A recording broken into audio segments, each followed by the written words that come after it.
Do you, are there situations in education, since that's what we're talking about, like just specifically within education, are there situations where restorative justice is not the answer?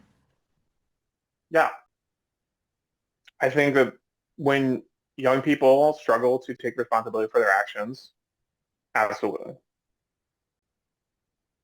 If we're talking about sexual assault and a young person is saying, you know, it's consensual or, we talked about it or whatever, and there's no sort of room, yeah, we're not doing, we're not running a restorative conference.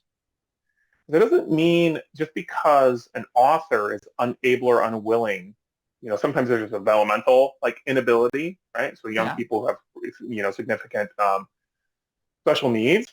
Yeah, maybe this isn't the right place.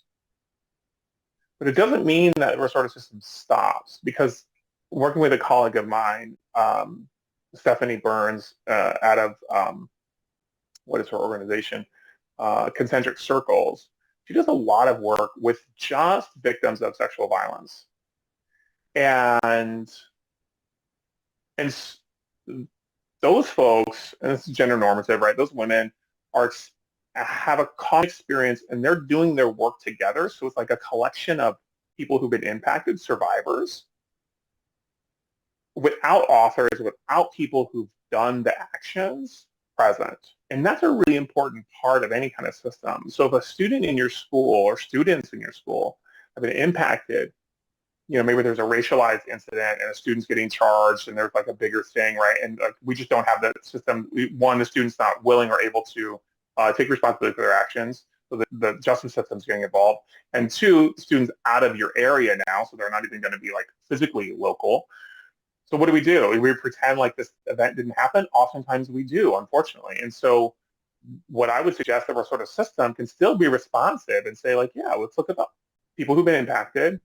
Let's get some support systems around. What do we need? How do we sort of empower people who've been impacted by this? How do we sort of voice?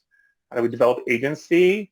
Um, you know, and and just because people have been impacted doesn't mean that there isn't work for them to do, right? Not in a bad way, but like there's always work for us to do in order to make our schools better and safer. And so, like, is there a advocacy program? Is there some mentorship that we can offer from the ACLU or your um, oh gosh, I can't remember the other name of this organization that I worked with.